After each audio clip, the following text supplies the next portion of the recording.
So I just got back from travel. I was not planning on doing a video today, but I thought let's start talking about journalism and what journalism is and what it should be.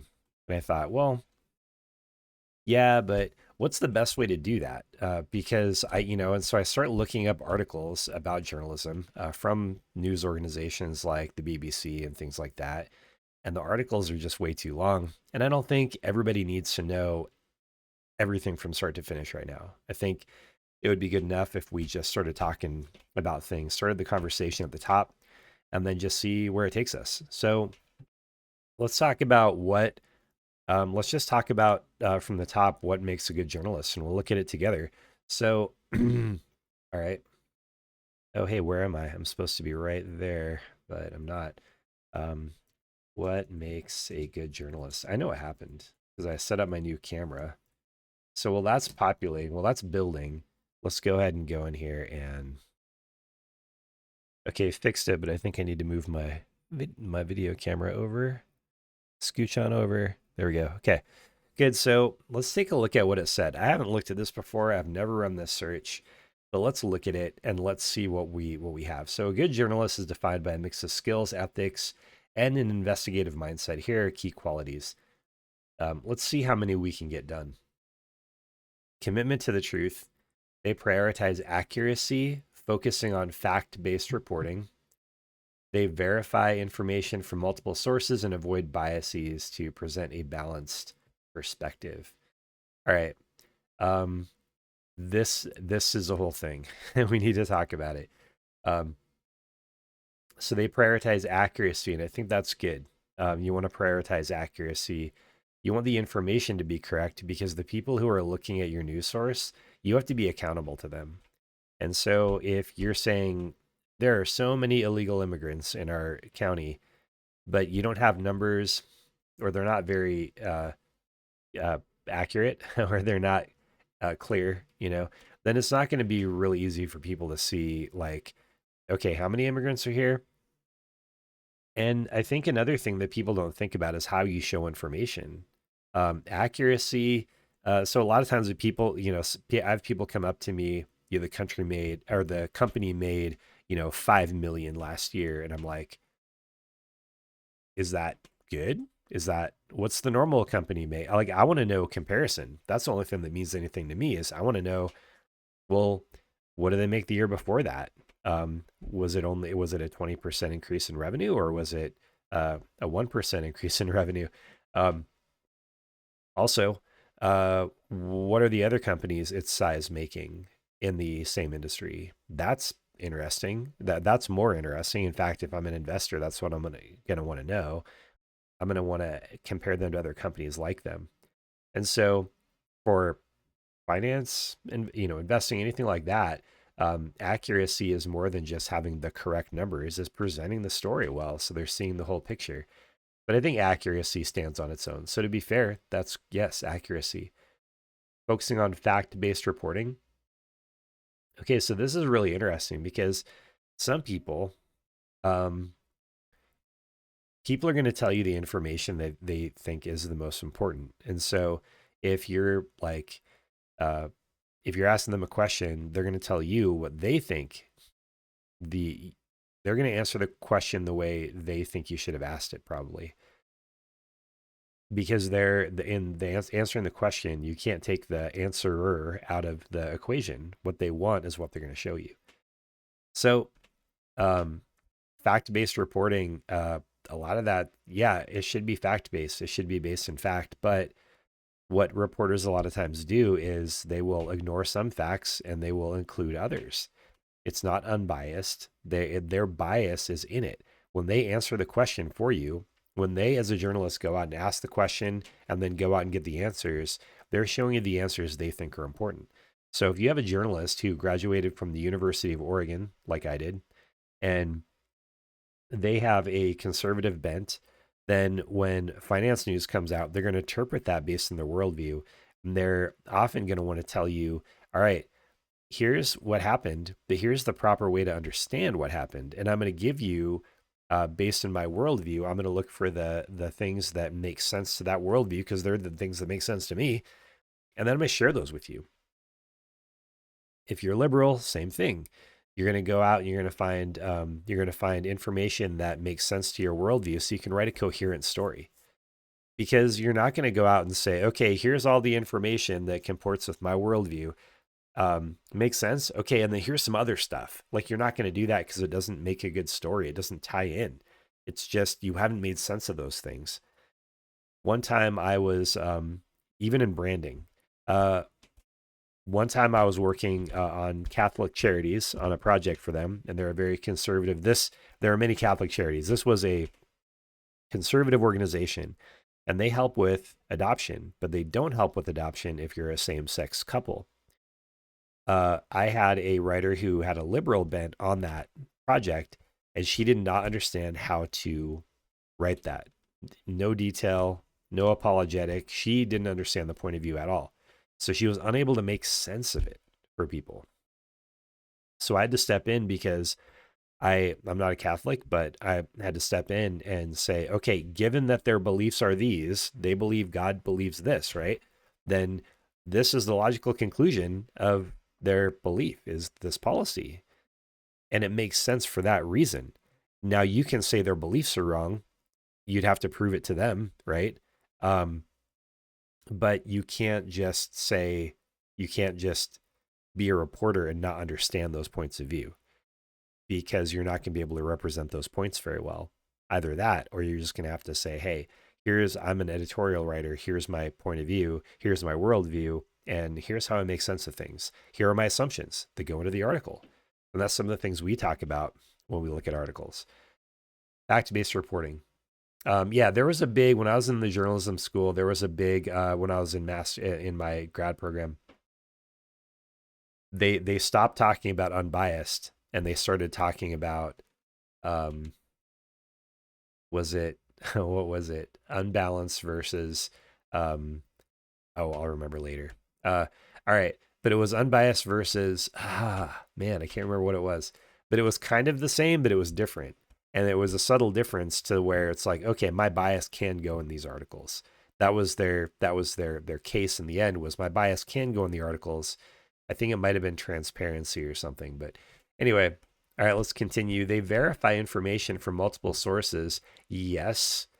If you hear something and it's strange and it's just from one source, you probably should go out and see if there are any other sources that say the same thing and can make a case for it. If you just hear it from one source, like, I don't know if you're like me, you're scrolling through YouTube and you see some claim about some claim that's like, if true, would be really interesting, would change everything. And I usually look at it and I'm like, do I open it? Do I waste my time on something I've only seen once? No. And I keep scrolling. I'm like, it'll come up later if it's really that news. If that's true, it's going to be newsworthy and other people talk about it. I'll find out about it tomorrow. I don't want to waste my time, right? Because I just I don't trust the headlines always. So I'm looking for multiple sources to back those things up, and avoid biases to present a balanced perspective. Okay, here's the main thing I want to talk about in this video. Balanced. There's this logical fallacy. I think it's called middle ground fallacy or something like that. And it's this idea that if there are two extremes on one topic, then the one in the middle is the moderate and they must be right. So like abortion, that by that logic, you would have like, okay, you'd have pro-life abolitionist where it's like no abortion, no what they call baby murder. And then you'd have all the way over here, you'd have like aborting kids when they're born, if they're young enough or whatever, right? After they're born, if they're young enough. And you probably have extremes that go beyond that too. You probably have grades outside of that. But um, someone who's like, oh, well, let's make sure we have a balanced perspective. It's like, okay, well, it seems like half the people in our society, like, how do you even gauge what the middle perspective is or balanced perspective? You have to basically say, what are the two extremes, and then find the middle ground, and that's going to be your balanced perspective. You're going to hear from both sides equally, right? But what prevents you from going from coming over here and saying, okay, let's move the Overton window to where abolitionists, we're not going to consider them part of the conversation, just people who are more like reasonable politicians, pro life or whatever. Then you have over here, you have well, we're not just gonna say abortion up until birth. We're gonna say abortion until after your um, after the kid's born, right? Well, now you've shifted what you're using as the balance, right? So I think that, and the balance changes based on culture. So would you say it would have been fair and good to go to um, Germany in 1942 or whatever, um, and say, okay, well, what's true and what's good and what's right is the balance between these two places. The balance between the Nazis and people who said, well, maybe we shouldn't murder the Jews, but we still are Nazis. Would you say that would be striking a middle ground there? Um, would that be the right thing to do? And so we're talking about here though is something different. We're not talking about figuring out right from wrong. We're talking about finding balance. But what I'm pointing out is the problem with balance is that it's not based in right and wrong unless the society is based in right and wrong, unless both sides are based in the same shared idea of right and wrong that's true. I don't think we can pretend those things don't exist. So a news organization does have to have values. So when we look at the New York Times and we say, hey, they're far to the left, let's say, then we have to be able to say, okay, well, but they have to be that way because they have to have some kind of moral underpinning, some kind of belief system underneath that, or else it's a free for all and nobody knows what's true or not. You have to seek balance, but balance between what two extremes and what levels of those extremes do you go to find that point and this point where if you average them out, then you'll see the moderates and you'll be able to say, okay, in the middle of that, in the two extremes, I'm going to share points of view from both. And and then that introduces the idea of you being able to philosophically understand those points of view, and then you have the issue of calling out those points of view when you see the hypocrisy in some of those points of view, because logically, the one that's closest to the truth will have the least hypocrisy in the view. I'm not saying that the people will be least hypocritical. That's you wouldn't that would be kind of a genetic fallacy probably to say like, oh, they're hypocrites, therefore their view is hypocritical. You have to actually say, um, you have to actually look for what is actually hypocritical within the idea, internal hypocrisy, internal validity, the idea only, not the people saying it, and then note, and then as a reporter, you have to call those things out. How do you do that without saying, okay, Marxist, uh, you know, free thinker who is a just looking at facts and saying, okay, logically, someone who's logical. So you have um, maybe the Marxist tradition is more like let's tear down definitions, let's change definition, let's make it so there's no word for that, right? And I think or like tolerance means this now, right? It used to mean that you would tolerate things that you didn't like. Now it means you like things that you like, which isn't really tolerance by definition. So you muddy definitions. But over here you have a reporter who's saying, no, things mean things, words mean things, and we have to be able to test things for truth, or we are hypocrites. And this is the kind of reporter you want to be, is someone with definitions and someone with a point of view that ties back to morality. So I don't think we can do that without that, but we pretend we can. And I think that's one of the biggest problems with journalism today is we're pretending we can. And so I think maybe one of the most important things we can do then is to know what we stand for, what we believe, and then work on that. If it's theology, work on your theology. Make sure it's consistent. Make sure it tells you how we should live. And if it's something else, you need to work on that and make sure that what you're doing is good objectively. And if you can't show that, or you don't have a worldview that supports that, I suggest finding a worldview that does support that. Because without that, you can't really say someone's right or wrong. Because even though if you feel it in your heart they might feel something different, and then who's the judge? It has to be something that's bigger than us and over us. And now we have a philosophical underpinning. We have an ontology, right? Like it's like grammar, logic, and rhetoric in the liberal arts. You have the ontology that shows you here's here's the right and the wrong that exist.